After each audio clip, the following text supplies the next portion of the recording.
Are you too random? Jujutsu Kaisen is a living purgatory. Let's see how it turn out. That or like what? Like what?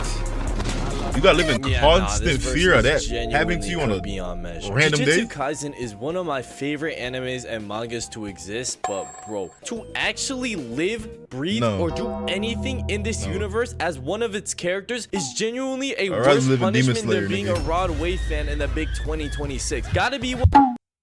Not today, bro. Let's stop 8. Let's not hate on these drivers no more. We done lost Lil Papa. You feel me? Yeah, we done lost Lil Papa yesterday. I ain't trying to. No, let's be uplifting. One of the most miserable. I can't lose my nigga Rod. It doesn't matter if you're a Jujutsu sorcerer, a curse, or just a regular person not even remotely involved with anything that's going on. You are living in an actual purgatory. If your name isn't Satoru Gojo, Ryomen Sukuna, or Hikari in JJK, you are probably, scratch that, absolutely guaranteed to live a terrible life and are vulnerable to getting slimed out at any possible moment, all because someone named Gege Akutami just loves killing off his characters in the most brutal and depressing ways possible. More specifically, characters that everybody likes just for the love of the game. But the reason why everybody else is so susceptible to getting slimed out in the first place is all because this man Satoru Gojo exists. The moment that this man was born within the Gojo clan, it actually shifted the balance of power in the Jujutsu world to such a degree that it genuinely succeeded any meaning of the term the great shit, because just being a young Jitliang had people quaking in their boots at the mere sight of some white-haired kid who looking like Killua, a long-lost cousin. But because of Gojo's mere presence in the Jujutsu world, it forced curses to essentially evolve to be way stronger than the norm, all because he existed. And although this basically meant nothing for Gojo at all, since he pretty much solos everybody in the verse and for real could kill anyone if he just wanted to. However, this meant if you were any normal Jujutsu sorcerer, you were basically signing your life away to getting put into a full Nelson each fade you got into, and you were most likely either going to end up in the ICU, losing a limb or two in the process, or worse, 6 feet under. And bro, look how unbalanced the amount of special grade curses or sorcerers that were on the side of evil compared to the ones that were on the side of good. On the side of good, you got Gojo, obviously, Ita, and then Yuki. Then on the other side, you got Kenjaku, Sukuna. Was Yuki really like that though? That's some real shit. Was Yuki deadass like that? I don't think she really was. Jogo, Hanami, Mahito, Dagon, and multiple unnamed special grade curses that just crazy. Anybody. And bro, people want to downplay characters like Jogo and Hanami when they only fought literally the strongest character in the verse, when in reality, they were stronger than more than half the characters in JJK. Remember, Jogo burned 3 important characters to a crisp within the span of 5 seconds. Like bro, even the main character himself almost got his shit ran by a random no-name special grade curse, and for real, almost died within the first 5 episodes of the show. Shit, no, he died. He died. For regenerating his arm and saving him. But the fact that Gojo was so strong that he alone was enough to deal with almost anything. But he was quite literally the only person that Jujutsu sorcerers could actually rely on. So the moment everyone heard that Gojo was still doing the Shibuya arc, Nanami's first thought wasn't, nah, they got bro locked up, free my homeboy. Instead, he said, if it's true that Gojo's been sealed, then it's over for every human in this country. Like bro, what kind of glaze is this? That's not even glaze, this statement was actually factual, because everybody was for real getting done dirty from this point on. Them not having any sort of belief in themselves, all because one man got locked up, is actually crazy work. Another thing that you learn. See, the thing is here, I feel like in most animes, they talk about the MC like that, you feel me? Goku not here. Nah, niggas in Dragon Ball, they still gonna make it out. They gonna try their hardest. Vegeta not going out like that. He gonna let y'all know Goku don't gotta be here all the time, but Goku's needed. Naruto, they send that nigga, Naruto had to get shit done. Ichigo, they send nigga off to go train. Nah, no, never mind. They be having it. They be putting a lot of pressure on only one nigga back, actually. While watching this show is that you should just not have a favorite character whatsoever. No matter what. All this series does is make you wonder when someone is going to die. No, real shit. I promise you that none of y'all's favorite characters are safe. Like, bro, your favorite character was Nanami because he's tough and attractive. Gege for real said, nah, he a fan favorite. He gotta go. He getting boomed in front of He didn't need to die. He really didn't. Becoming popular within the community.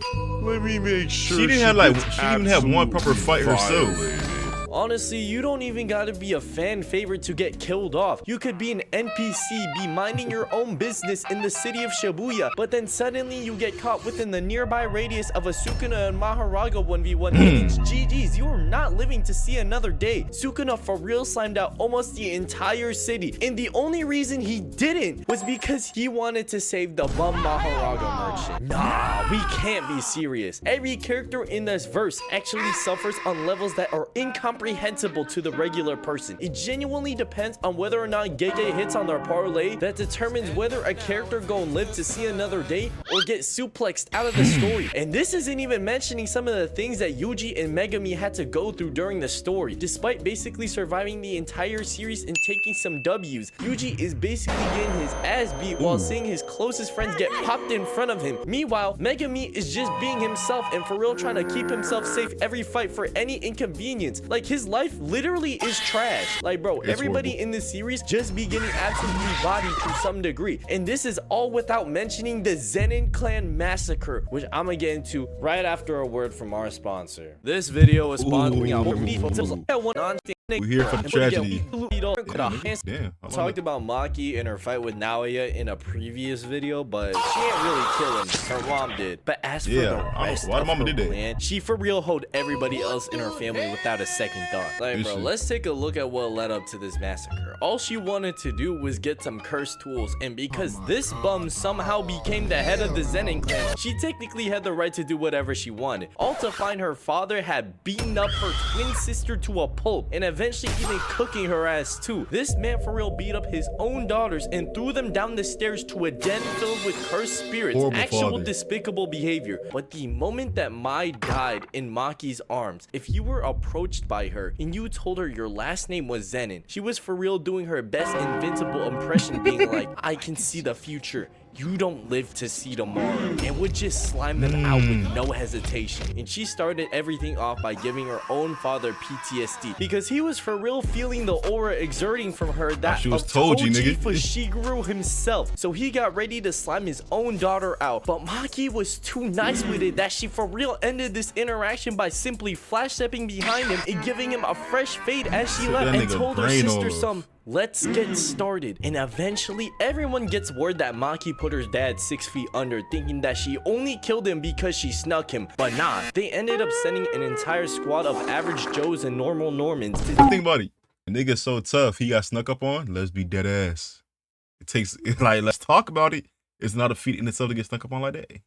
He ain't sensed the presence. He's not that tough. Take care of her, thinking she for real wasn't like that, and this was gonna be free eats. But bro, oh my god, the things she was doing to her own relatives was some of the most disrespectful things I done seen throughout this series. Like, bro, peep her taking out 4 of them by doing her best Beyblade impression, and then stabbing these 2 without even looking at them. I've seen this scene so many times. But Maki hit him with a weave and side-eyed him, being like, oh yeah, nah, you're done now, and slimed him out. And bro, she is straight up chopping up her family tree and walking them down. Like, JJ, you couldn't live in this bitch. You imagine just a normal Zenin nigga. You're a child in the Zenin clan. You're getting put on a shirt on a random fucking Tuesday because your last name, and you ain't do shit to nobody. Like, no, I couldn't do it. That's the Chia massacre all over again.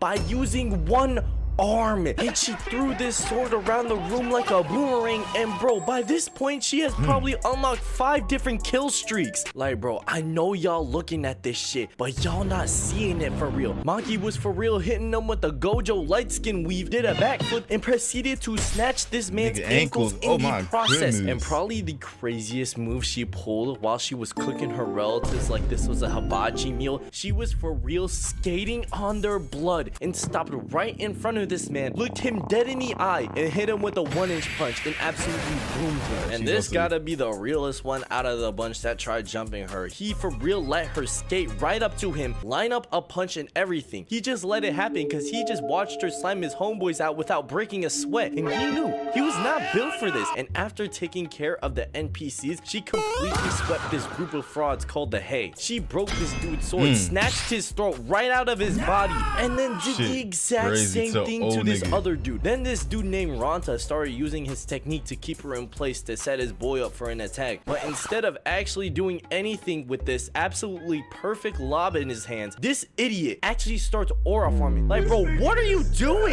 This dude was for real trying to act as an ASU frat leader, mogging clavicular, while his homeboy was for real killing himself to try and help him. And instead, bro just want a light skin stare at Maki like he tough or something. Like, bro, if you don't go and do your job and slam her out, I swear to God. And number 2, who is this? This absolute random for real trying to aura farm when this is what, his 3rd minute of screen time in the show ever, and he acting like he about to handle business when in reality this was his last minute of screen time ever. He got both him and his homeboy killed, and then Maki matched up with Naoya, and I think we already know how this ended. These niggas out here snitching, they with the rat pack.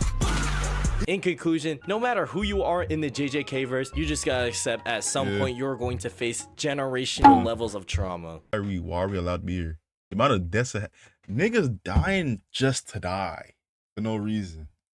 Nanami, he shouldn't have died. He need to die. You have to live with the random fear of a random curse just blowing shit up, killing you in the most graphic way possible for no reason. You couldn't even see this shit coming. Hey, bro, rather live in Demon Slayer, I won't go out at night. Attack on Titan, I'm staying in the walls or praying I was not born on that fucking island. You feel me? Shit's horrible. If y'all enjoyed the reaction, I'm subscribed.